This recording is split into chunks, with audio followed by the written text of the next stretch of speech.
음,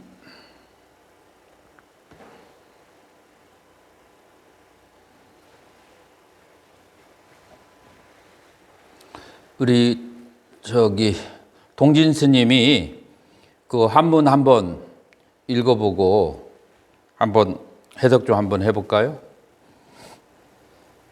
오일체복공 약일체복공 약일체복공 무생무멸자 하단 하소멸 이정위열반 이칭위 칭위열반 만약 일체의 법이 공하다면 공하고 생과 멸이 없다면 어떻게 끊고 어떻게 소멸하고 어떤 것을 열반이라 할 수 있겠는가? 자, 어떻게 명료한가요? 아니면 조금 애매한가요? 이야기가. 이해됩니다, 스님. 이해가 돼요? 네, 스님. 어유, 뜻밖이네요. 머리로만 됩니다, 스님. 머리라도. 아이고, 보통 그게 쉬운 일이 아니지. 한번 설명해 줘 보세요. 모든 게 다 공한데 어떻게 뭐 생과 멸이 어떻게 있고 그게 없는데 어떻게 열반이 있을 수 있겠습니까? 아하. 자, 그러면 스님이 생각하는 공이 뭐예요? 무인가요? 그러니까 실체는 없는데 작용이 있다고 알고 있습니다. 실체는 없는데 작용이다. 마치 뭐처럼? 하늘에 구름이 있는 것처럼 알고 있습니다. 하늘에 구름이 있는 것처럼, 그 구름의 실체, 허공에 구름이 있는 것처럼. 그러면은 허공의 구름은 그것은 작용인가요? 구름이 작용이고 허공은 이제 아무것도 없는 실제라고. 그러면 허공과 구름과는 어떤 관계를 가지고 있어요? 같습니다. 허공과 구름이 같다고? 네. 좋아요. 그렇게까지 얘기할 수 있으면 좋아요. 자, 허공과 구름이 같다라고 스님은 믿는 거죠. 이제 조금 더 구체적으로 표현하면은 허공과 구름이 같은 것으로 저는 어느 경전이나 어느 법사님의 말씀을 듣고 그렇게 이해하고 그렇게 믿고 있습니다. I believe that. 나는 그렇게 믿습니다. 그런 얘기잖아요. 네, 그렇죠. 자, 그래서 우리가 이거를 조금 더 그렇게 조정해서 생각할 필요가 있는데 I believe that. 서양 철학에서는 그럼 모든 견해들은 나는 그렇게 믿는다예요. 그리고 그 믿음은 바뀌어질 수 있어요. 근데 이것은 이것이다라고 딱 규정을 내려보면 그러면은 나의 견해를 바꿀 수가 없어. 그러면은 내 견해가 바뀌면은 나의 존재 자체도 바뀌어지게 되고 나의 자존심도 상하게 되는 거예요. 믿음이라고 하는 것은 나 밖에 있는 것이니까 그건 얼마든지 변화할 수가 있는 거죠. 오늘은 열반에 대해서, 다음 시간에 공에 대해서 얘기하면서 스님의 그 허공의 구름이 맞는지 안 맞는지 한번 검토를 해보자고요. 야디, 요 산스크리트 단어를 하나하나 이렇게 써주면 좋을까요? 아니면 그냥 말로만 하면 좋을까요? 말로 하셔도 됩니다, 스님. 안 써줘도 괜찮아. 쓰면은 이익이 되는 사람 손 한번 들어보세요. 그 단어를 써주면 도움이 되는 사람. 아무도 도움이 안 돼요? 시민스님은 도움이 돼요? 그래서 만약에 순냠 이담 사르밤 이 모든 것들이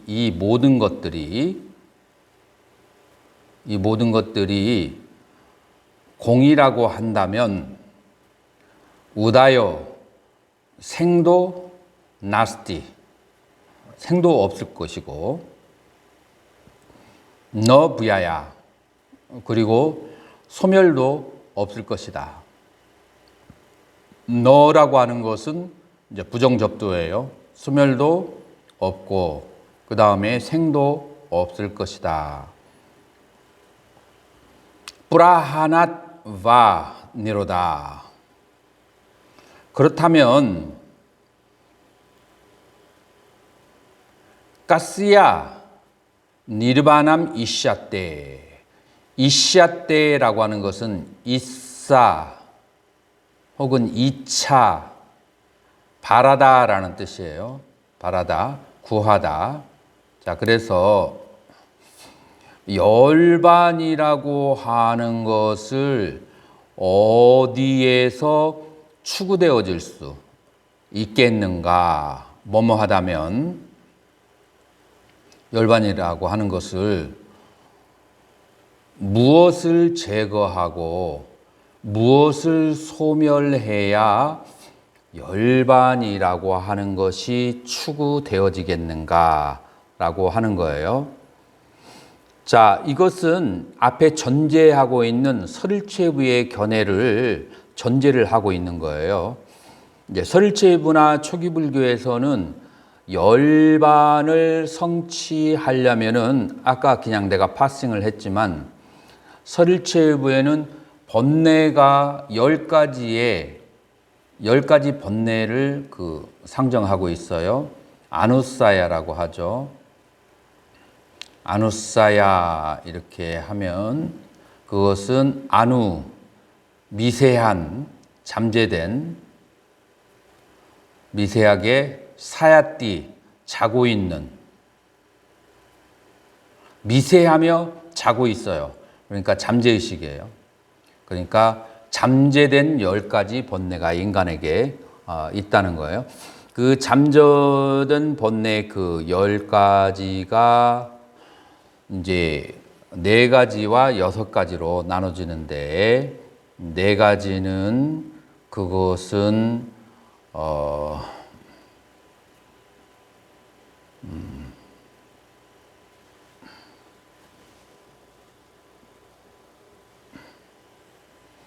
여섯 가지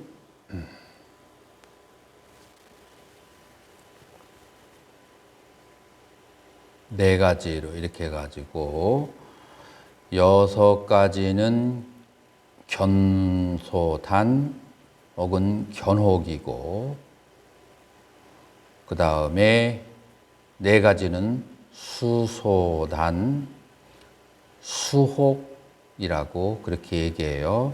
자, 이것을 10가지의 잠재된 번뇌라고 하고 이 10가지의 잠재된 번뇌가 끊어지면 그러면은 아라한이라고 그래요. 여기에서 견소단 6가지의 견혹을 거기에 이름은 다 적혀 있어요. 설일체입을 한번 읽어보세요. 그 6가지의 견혹, 견해에 대한 자기 견해에 대한 집착 이것을 끊어버리면 그러면은 수다원이 되고 그 다음에 4가지의 그 수소단이 수다원에서 아라한 사이에 끊어야 되는 그런 번뇌가 되는데 이거는 탐심과 진심과 그 다음에 무명과 그 다음에 아만심 이렇게 4가지가 되죠. 자, 이것을 이제 전제로 하고서 그 열반이라고 하는 것을 무엇을 버리고 무엇을 소멸시켜서 열반을 구할 수가 있겠는가? 지금 여기에서는 이 견혹과 수혹을 설일체부에서는 버려야 열반을 성취할 수 있다. 지금 이 칠판에 글씨가 다 보이는가요? 네, 스님. 다 보이죠. 자, 그래서 이렇게 10가지의 그 번뇌를 끊고 소멸해야만 그래야만 아라한이다라고 그렇게 얘기할 수 있는데 만약 이 10가지의 그 번뇌의 성품이 공하다면 자, 주어가 주어가 뭔지를 명확하게 알아야 돼요. 여기서 공이라고 하는 것은 뭐냐면은 이 10가지의 그 번뇌의 성품이 공하다면 10가지의 번뇌.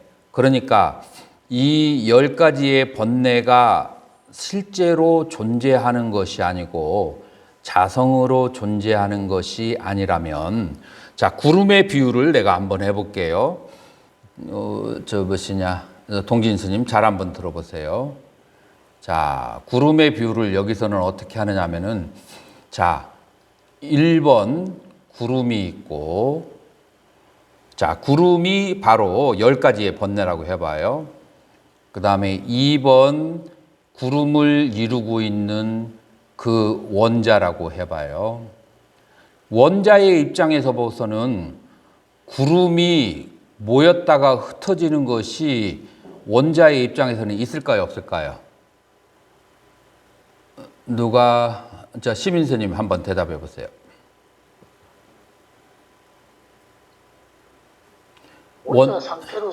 원자의 상태에서는 구름이 발생했다, 구름이 소멸했다, 그런 말이 존재할 수 있을까요? 없습니다. 없죠. 그래서 이것들의 근본인 본래의 상태에서 봤을 때는 구름이 생하고 생야일편 부운기, 사야일편 부운멸, 생사라고 하는 것은 구름이 모였다가 구름이 흩어지는 것 같다라고 얘기하는데, 그것이 현상계에서는 존재하는데 원자의 입장에서는 구름이 생긴 적도 없고 구름이 사라진 적도 없어요. 자, 그렇게 봤을 때는 여기에 이 그 번뇌들의 본성이라고 하는 측면에서 봤을 때는 번뇌가 생긴 것도 없고 사라지는 것도 없어요. 마치 원자의 입장처럼. 자, 그래서 이 번뇌가 만약에 공하다라고 한다면 그것은 버릴 것도 없고 그 다음에 소멸해야 될 것도 없을 것이다 라고 얘기하는데, 여기에서 마주보고 얘기하는 것이 바로 설일체의부의 10가지 번뇌설에 대해서 얘기하는 거예요. 여기는 이해할 수 있을 것이라고 생각이 돼요.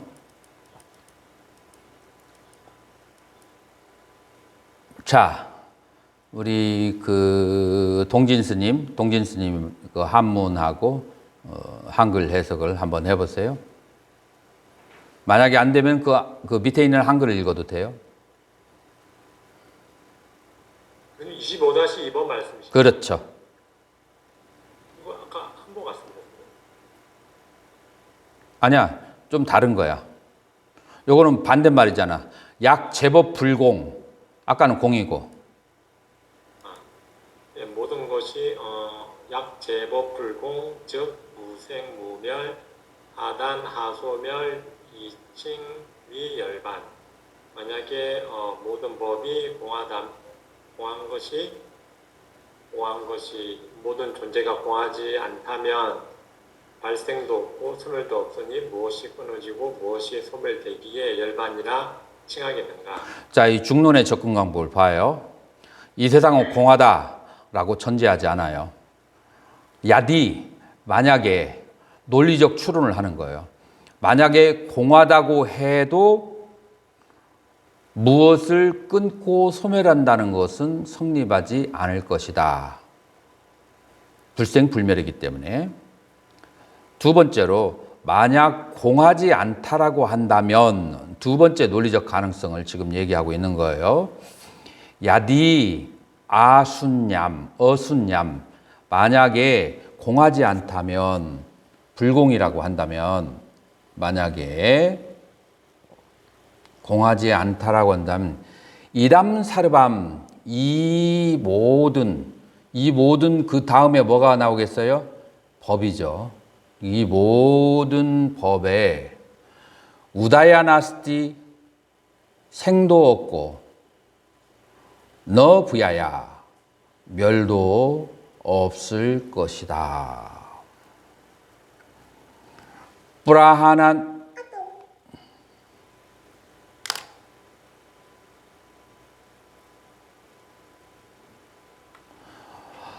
브라하낫바 니로다바 까시야 니르바남 이샤떼.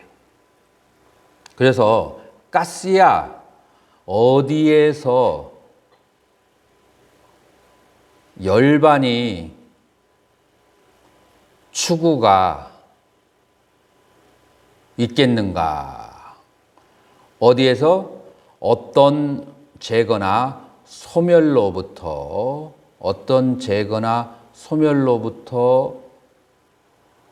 열반을 추구할 수 있을 것인가? 자, 여기에 대해서 동진 스님 어떻게 이해가 되는가요?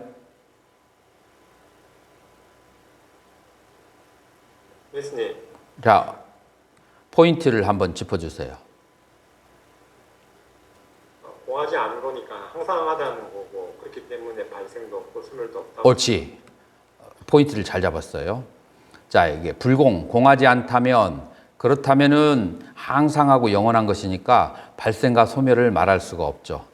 자, 그래서 발생과 소멸이 없기 때문에, 그러기 때문에 재거나 어떤 본내의 재거나 소멸이라고 하는 것도 있을 수가 없는 거죠. 이게 2번의 의미예요. 자, 3번으로 넘어.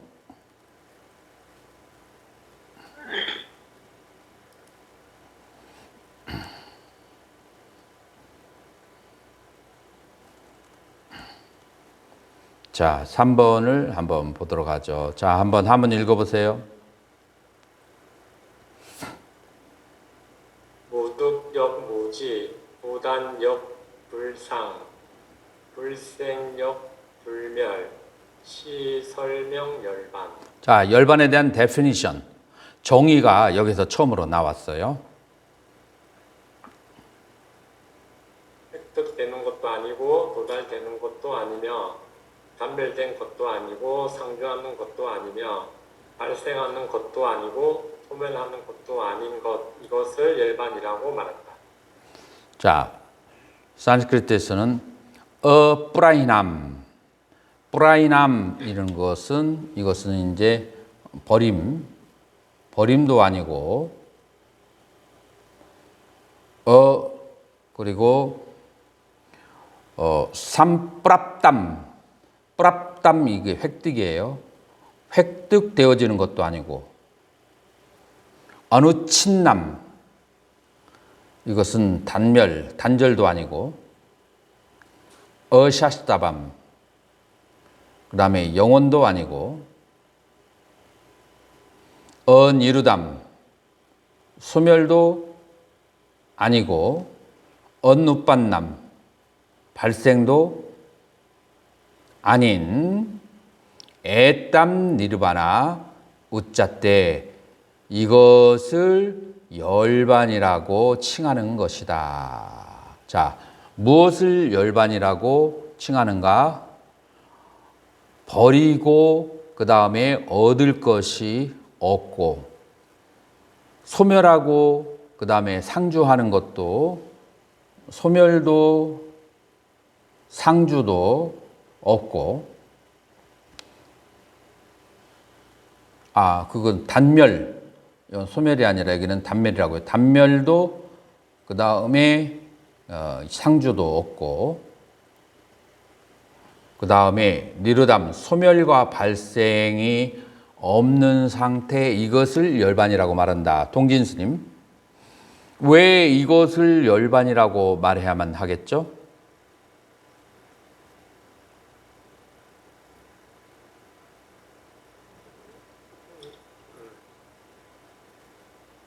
중도라서 그렇습니다, 스님. 뭐라고? 중도라서요. 중도라서. 자, 본내의 설제부에서는 10가지를 말하고, 10가지 아누사야를 말하고, 그 다음에 초기불교에서는 10가지의 상요자나라고 해서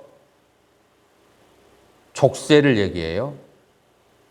그래서 설일제부는 10가지 번뇌, 그 다음에 초기불교에서는 10가지 족쇄. 초기불교에서는 우리의 그 몸과 마음에 10가지의 족쇄가 이렇게 돼 있어요. 그래서 이 족쇄를 다 끊어버리면 그런 무중력 상태야. 그냥 홀홀 날아가는데 이 족쇄 때문에 이렇게 딱 묶여져 있는 거예요. 그 10가지 족쇄 때문에. 그래서 여기서 해탈을 하려면 설일체부나 초기불교에서는 이 뿌라히남 번뇌를 끊어야 돼요. 그 다음에 삼프라땀 그리고 아라한 과를 획득해야만 돼요. 그래서 번뇌를 우친남 영원히 단절해야 되고 그 다음에 영원히 자유로운 상태에 그렇게 있어야 되는 거예요. 이것이 초기불교와 설일체부의 그런 견해예요. 그런데 이 법들의 본래의 모습이 공하거나 불공이라고 한다면, 자, 여기에서 이제 인수분해를 하는 거예요. 이러한 번뇌의 법들이 두 가지로 1, 2번에서 얘기했어요. 공한 상태를 얘기했고 불공인 상태를 얘기했어요. 만약에 법들이 공하다면 발생과 소멸을 말할 수가 없고, 그 다음에 공하지 않다고 해도 발생과 소멸을 말할 수가 없는데, 그것은 영원한 것이기 때문에 영원한 것이 다시 발생하거나 소멸할 필요 없어요. 그래서 공하거나 공하지 않거나 둘 중에 하나인데, 공해도 발생과 소멸이 없고 그 다음에 불공해도 발생과 소멸이 없는 것이기 때문에 무엇이 현상계가 아니고 이 법들의 자성과 성품이 그러하다는 거예요. 이 법들의 자성과 성품의 입장에서 봤을 때에는 그것이 그 모든 것들이 없기 때문에, 그렇기 때문에 이 법의 성품 그 자체가 열반이다라고 그렇게 얘기하는 거예요.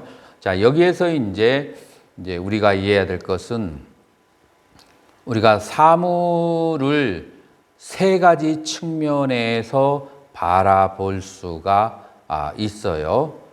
사물을 세 가지 측면에서 바라볼 수 있는데, 동진 스님, 세 가지 중에 한 두 가지만이라도 한번 생각나면 얘기 한번 해볼래요?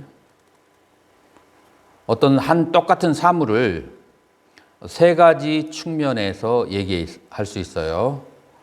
자, 선악을 한번 얘기해봐요. 선악이 있을까요, 없을까요?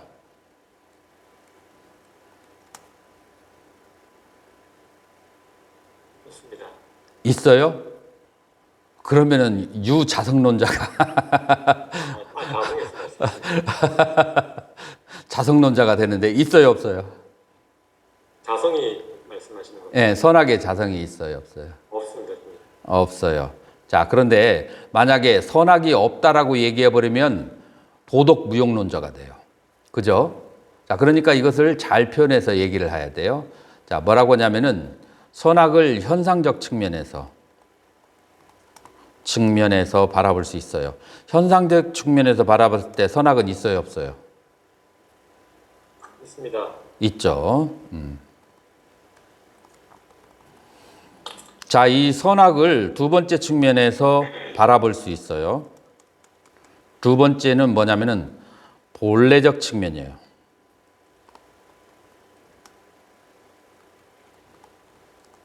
이 본래적 측면이 그거 뭐냐면은 자성의 측면이에요. 본래적 측면에서 선악이 있어요, 없어요? 없습니다. 선악이 없어요.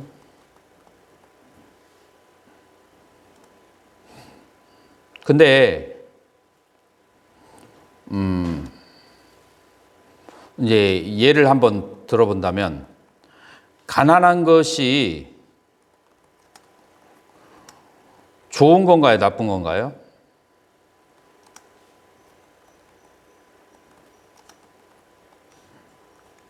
대답해 보세요. 생각하기 나름인 것 같습니다. 생각하기 나름이라고? 좀 철학적으로 대답해 봐요. 불교적으로 대답해 봐요.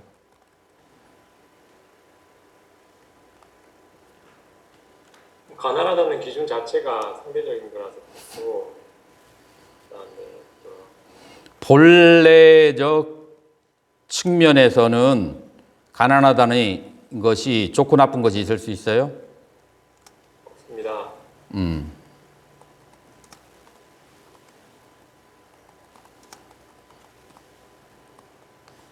현상적 측면에서 가난은 좋아요, 싫어요?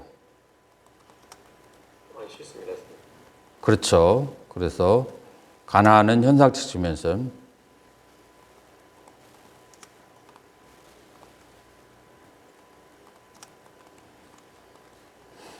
자, 그런데 현상적 측면에서 인과적 측면으로 한번 가보세요.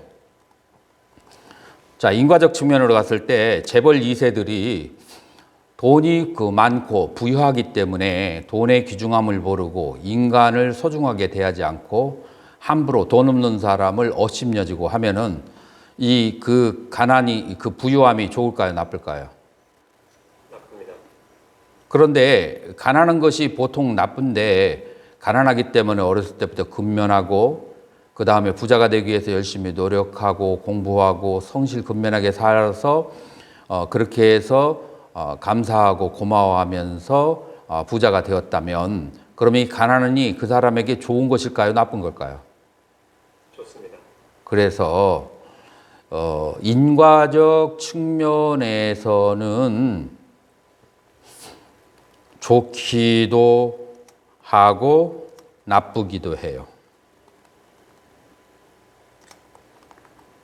나쁜 것은 불편해서 나쁘고 좋은 것은 불편함 때문에 성실하면은 그렇게 좋은 측면이 되는 거예요. 그래서 우리는 하나의 사물을 세 가지 측면으로 그렇게 바라볼 수 있어요. 현상적 측면은 보통 사람들이 생각하는 측면이에요. 도덕적 측면이에요. 근데 이 도덕적 측면이 인과적 측면에서 보면은 어떻게 되냐면은 선악 시비가 서로 둘이 아닌 상태가 돼요.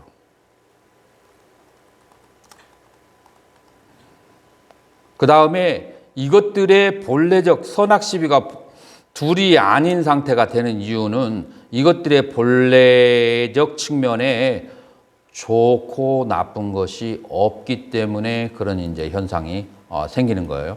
자, 그래서 우리는 어떤 법을 혹은 대상을 바라볼 때 그 대상의 본래적 측면과 그 대상에 지금 드러난 현상적인 측면과 그 다음에 이 대상이 인과적 측면이라고 하면 그러면은 둘이 아닌 측면.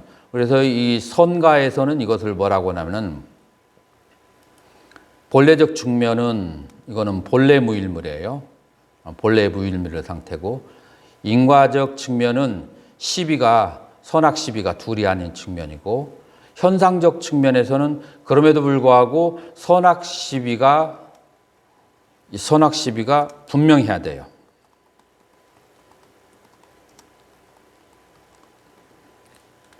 그래서 이 세 가지가 아주 자연스럽게 민글림이 되어서 때때에 자연스럽게 드러나는 것을 선종에서는 이거를 뭐라고 얘기해요? 이것을 깨달은 사람이라고 그렇게 얘기하는 거예요. 자, 이것이 바로 이제 유식이나 초기불교나 설일체의부에서 바라보는 사물의 삼상이라고 그렇게 얘기할 수 있어요.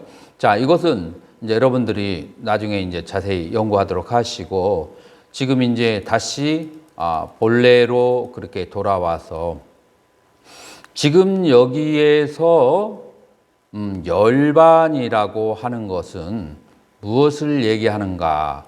무엇을 얘기하냐면은 그것은 사물의 본성이 열반의 상태라고 하는 거예요. 사물의 본성이 뭐냐면 여기는 좋고 나쁜 것이 없는 사람들의 판단과 사람들의 작용이 형성되기 이전에요.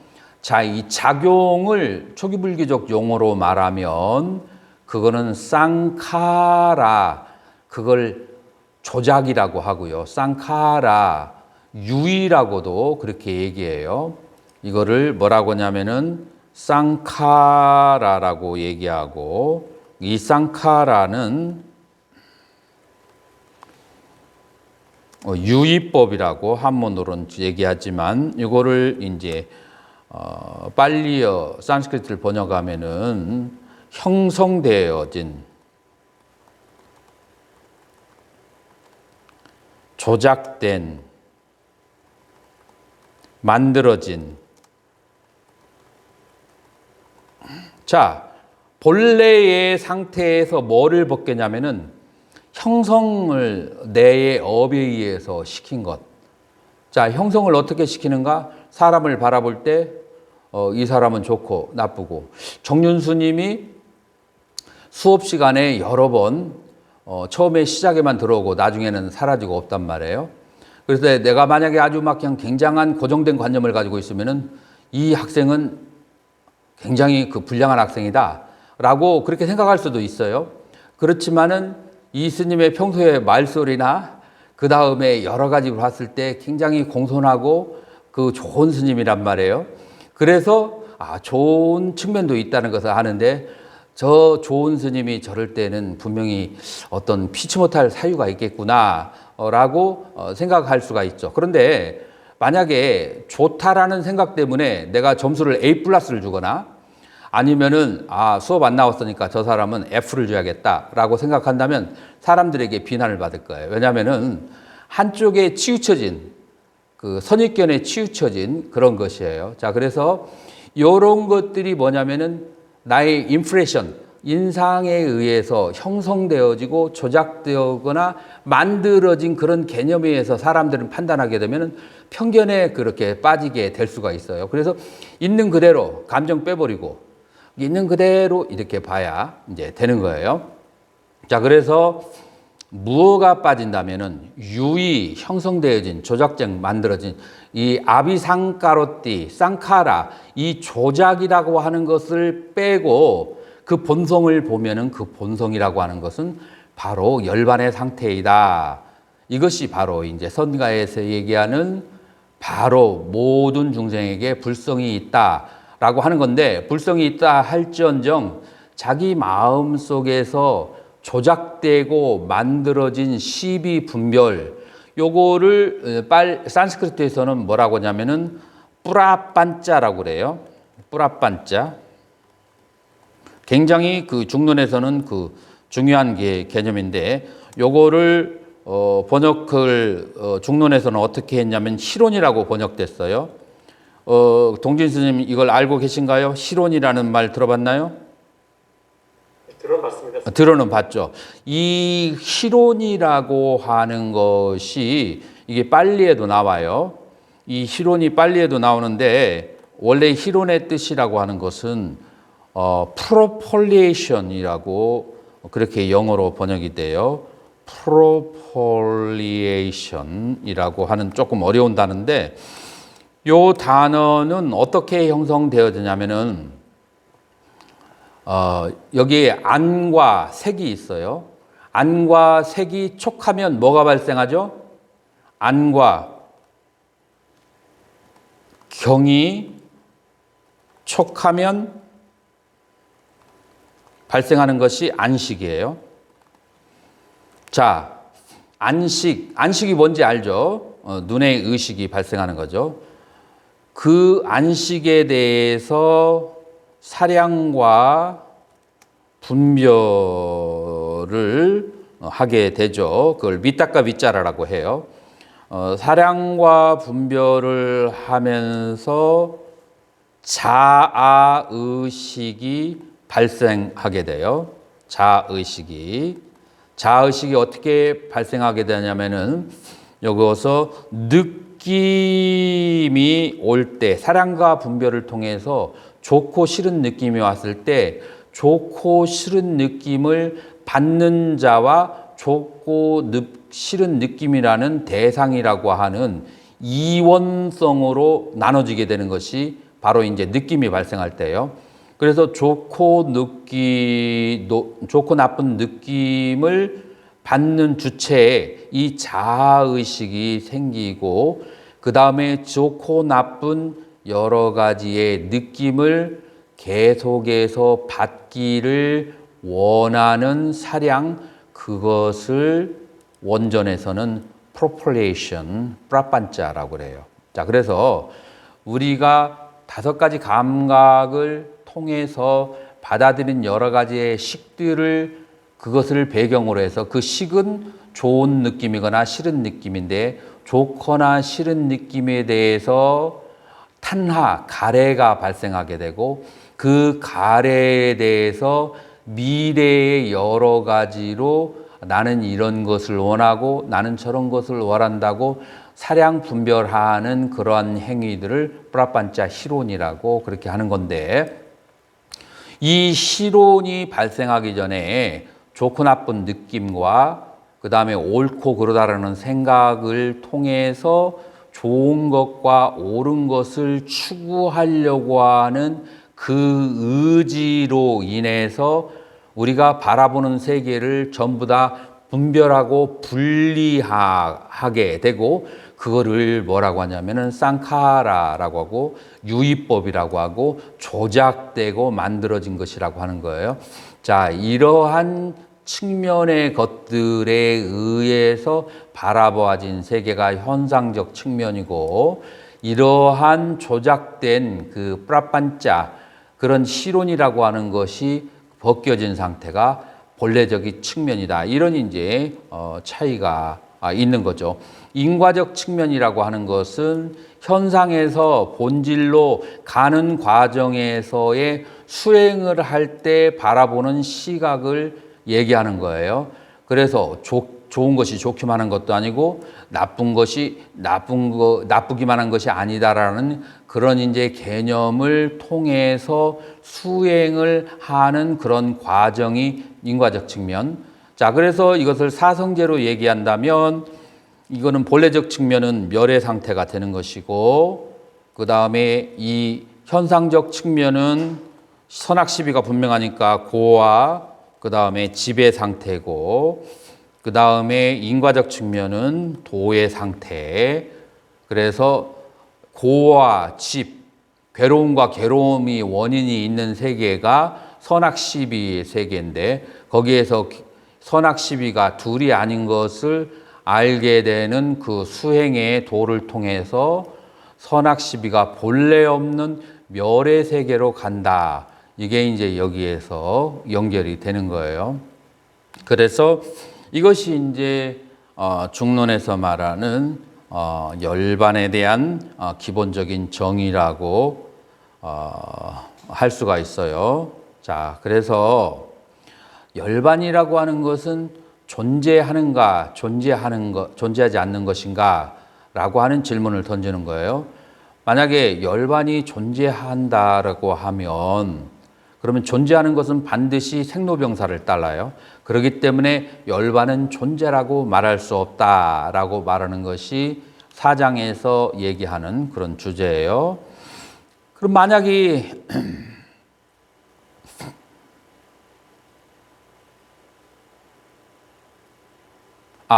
사장에서 얘기하는 것은 반대네요. 그 열반이 존재가 아니다라는 것이 그 4절이에요. 왜 열반이 존재가 아니냐? 열반이 존재라고 한다면 생로병사를 따를 것이고 생로병사를 열반이라고 할 수 없기 때문이다. 그러므로 열반은 존재가 아니다. 자, 바바스타반 나 니르바남. 그래서 열반이라고 하는 것은 존재라고 말할 수가 없다. 이것이 바로 4절이고, 그리고 5절에서는 바바스저 야디 니르바나. 만약 열반이 그러면은 존재라고 한다면 열반은 삼스크르담, 그것은 유의법, 조건 지어진 것이 되는 것이 되겠죠. 그러나 그 유의법이라고 하는 것, 그것은 유의법이라고 하는 것은 열반이라고 말할 수가 없다는 것이 5절이고, 만약에 열반이 존재라고 한다면 존재하는 모든 것은 우빠다나 취착에 의해서 존재할 것이라고 한단 말이에요. 그래서 만약에 열반이 존재라고 한다면 취착이 있고 취착이 있다면 오온에 대한 취착인데 어떻게 오온에 대한 취착이 있는 것을 열반이라고 할 수가 있겠는가라고 하는 것이 6절에 얘기하는 거예요. 그래서 존재가 열반이 이제 아니란 말이에요. 그런데 존재가 열반이 아니라고 하면은 비존재도 열반이 아니다라고 그렇게 얘기하는 거예요. 그것은 비존재가 취착하지 않음이라고 하는 것이 없는 것을 비존재라고 그렇게 말할 것인가. 그래서 취착하지 않는 상태를 무엇라고 지칭해서 말할 수가 없기 때문에 비존재라는 무로서도 말할 수가 없다라고 그렇게 얘기하는 거예요. 자, 여기에서는 상당히 그 논리적이고 시간이 끌고 가는 건데 이건 논리학을 조금 전문적으로 한 사람들이 이해할 것이에요. 그래서 여러분들이 조금 시간을 들여서 한번 읽어보시고 지금 오늘은 이제 중요한 것만 짚어서 얘기하도록 할게요. 자, 야, 아자, 왕자, 비바바, 우빠다야, 프라티짜바, 소, 어프라티짠, 아누빠다야, 니르바남, 우빠디시아떼 라고 하는데 자, 여기에서 굉장히 중요한 구절이 결론적으로 나와요. 아자가 오고, 왕자, 가고.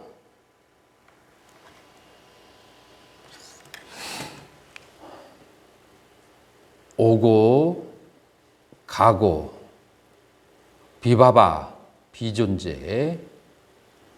오고, 가고, 그렇게 계속해서 이거 한마디로 얘기해서 윤회죠.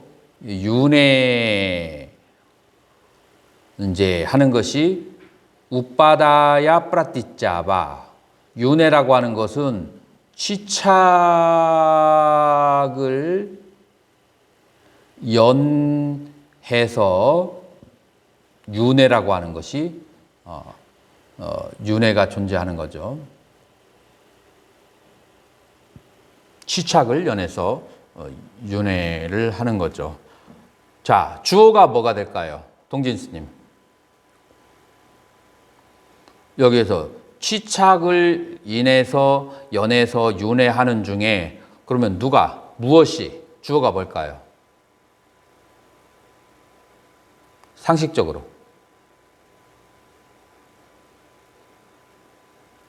동진스님.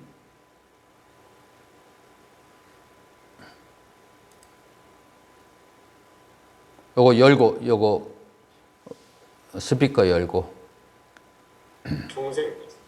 중생. 그러면 틀려요. 중생은 개념이에요.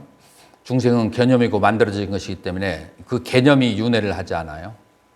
중생이 개념이 윤회를 하지 않고 정확한 불교적 표현은 지금 여기 이제 그 중론에서도 얘기하는데 오온이에요. 오온이 취착함을 연해서 오고 가고 계속 삼사라를 윤회하는 거예요. 그 상태에서 그가 뭐가 오온이 뿌라띠자, 뿌라띠자 여기에 그 어자는 없지만 여기에 지금은 산디 현상으로 해서 어가 생략된 거예요. 뿌라띠자 연하지 않고 어느 바다야 연하지 않고 그 다음에 취착하지 않으면 그러면은 니르바남 우빠디샤테 그렇게 설명되어질 수 있다. 자, 열반이라고 설명할 수 있어요. 지금 여기에서 중론에서 가장 구체적인 열반에 대한 설명이 나왔어요. 열반은 뭐냐면 오온이 삼사라를 윤회하는 그 가운데에서 그 오온에 대해서 어프라티자 반연하지 않고 안웃받아야 취착하지 않는다면 그러면은 그것을 열반이라고 얘기한다. 자, 동진 스님 이 말이 분명하게 와닿나요? 아닙니다, 스님. 와닿지 않는다고요? 네, 스님. 왜 그럴까? 모르겠습니다, 스님. 자, 시민 스님 한번 설명해 봐요. 지금 이 말이 와닿아요? 네, 스님. 현문 스님은 어때요?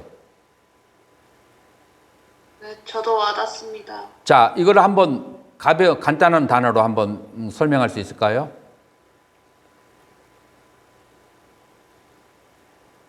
공, 아니, 공까지 갈 것도 없어. 오온이 생사윤회를 하는 가운데에 대해서 그 오온에 대해서 반년 그것을 따르지도 않고 그 다음에 오온에 대해서 집착하지도 않으면 그러면 그것을 열반이라고 한다. 이 말이 그렇게 어려운 단어는 워르스님 어떻게 생각하세요? 스피커 키고. 이론적으로는 이해했습니다. 이론적으로는 이해했어요. 자, 지금은 실수 시간이 아니니까 이론적으로만 이해하면 돼요. 자, 지금 그렇다면 앞에 있는 초기경전에 있는 그 언어하고 워르스님 한번 대조를 해보면은 같아 보이는가요? 달라 보이는가요?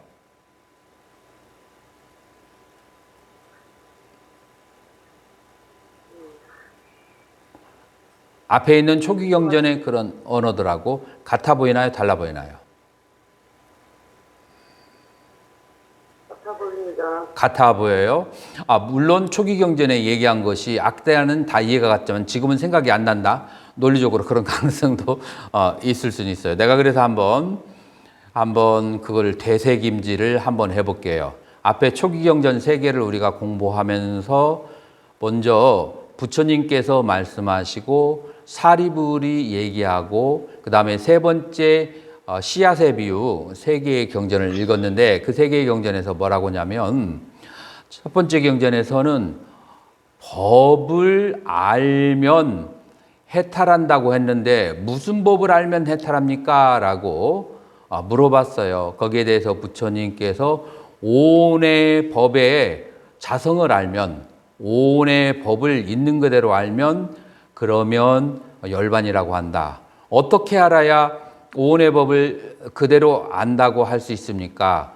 오온의 법이라고 하는 것은 그것은 무상하고 그 다음에 무상한 것에 집착하면 괴로움을 낳고 그 다음에 집착하면 괴로움을 낳는 그런 대상을 그것은 스스로 존재하지 않고 무아이고 그런 것에 대해서 넌더리를 내고 니르베다 실증을 내고 그 다음에 그런 것이 근심이 많은 줄 알아서 그런 것으로부터 멀리 떠남을 여의면 그러면은 그것을 물질로부터의 열반이라고 한다. 수상행식도 그러하다. 그래서 색수상행식에 무상고 무아이며 그 다음에 그것에 집착하면 근심과 괴로움이 많고 그래서 그것으로부터 싫어하며 그것으로부터 떠나기를 바라고 그것으로부터 해탈하면 그걸 열반이라고 한다 라고 하는 귀절하고 여기서 생사를 윤회하는 오온이 그 오온이 생사를 윤회하는 그 과정에 있을지라도 그 오온에 대한 반연을 내지 않고 오온에 대한 취착심을 내지 않는다면 그것을 이름하여 열반이라고 한다라고 하는 이 말이 서로 동일하다고 생각이 충분히 들겠죠. 금행스님 운전하는 와중에 어때요? 동일한 것 같아요? 네, 그래. 자, 그러면은 충분히 이제 설명이 된 것 같아요. 자, 그래서 그 열반에 대해서 또 유명한 얘기를 그래서 열반은 존재도 비존재도 아니다라고 하는 것이 그 10번이고, 비존재가 아닌 것이 존재가 합한 것도 아니다가 11번이고,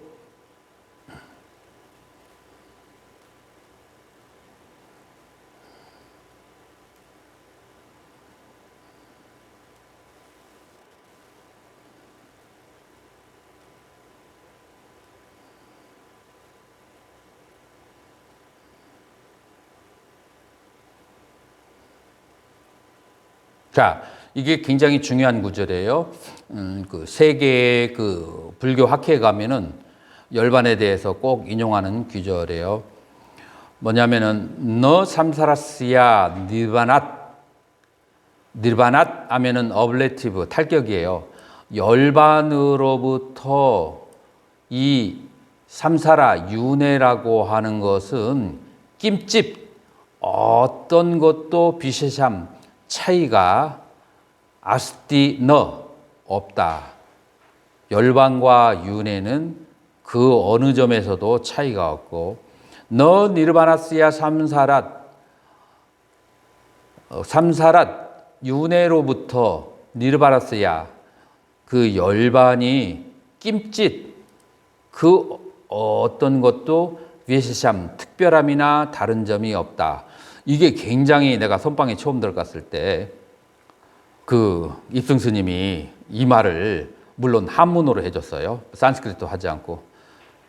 수자는 말이야 다 좋은데 딱 한 가지가 단점이 있어. 뭡니까? 너무 열반을 추구하려고 너무 애를 쓰는데 열반과 윤회는 둘이 아니야. 그 얘기를 딱 듣고 머리가 띵 하더라고. 어떻게 띵했느냐면은 열반과 윤회가 둘이 아니라면은 내가 무엇 때문에 이 젊은 나이에 오용락을 버리고 이렇게 선방에 앉아서 수행을 할 필요가 뭐가 있어? 나는 굉장히 부정적으로 받아들였어요. 그래서 요 한 구절을 20년 이상을 화두 삼아서 내가 저기를 이게 참고를 했어요. 그래서 한 25년 내지 30년 지난 다음에 이 말의 의미가 분명하게 이해되더라고요. 여러분들도 그래서 그렇게 확 이해가 되지는 않겠지만 그냥 한번 논리적으로 설명을 할게요. 여기서 열반과 윤회가 둘이 아니라고 하는 이유는 아까 10장에 나와 있는 윤회를 하는 과정 속에서 오온에 대한 취착심이 없다면 그 윤회는 열반과 다르지 않다라고 하는 거예요. 나는 머리가 나쁜 지 30년이 지나서 그 말의 뜻을 이해를 했어요. 자, 그래서 이제 그 열반에 대해서 기본적인 이제 입장 정리는 초기불교하고 그리고 중론에서 됐어요. 그리고 그 번뇌에 대해서 설일체분 여러분들이 보고 그 번뇌의 종류만 좀 정리를 해서 여러분들이 이 열반에 대해서 그 레포트를 쓸 사람 손 한번 들어보세요. 응? 뭐든지 써야 돼요. 그래서 네 사람만 그 전에 손 들고 나머지 손 안 들었잖아요. 그래서 지금 이 열반을 쓰면서 앞에 있는 자료를 해광스님 앞에 있는 자료를 다 가져다 쓸 수 있어요. 자료가 더 많아. 지금 이것은 그래서 만약에 글을 쓰는 거에 자신이 없는 사람은 내가 말한 것을 녹취를 해가지고 이것저것 껴서 보내면은 내가 그것을 어떤 식으로 다시 조립을 하는지를 그거를 할 테니까 일단은 해서 나한테 시간을 두고 여유를 두고 보내주는 것이 좋아요. 그러면 내가 조금 이렇게 조금 도와줄 수도 있으니까. 자, 그래서 다시 한번 손 들어보세요. 몇 사람이에요? 열반에 대해서 하나, 둘, 셋. 나중에 한 분만 더 참가하시면 되겠네. 해광스님, 금화스님, 청화스님 누가 조장하실래요?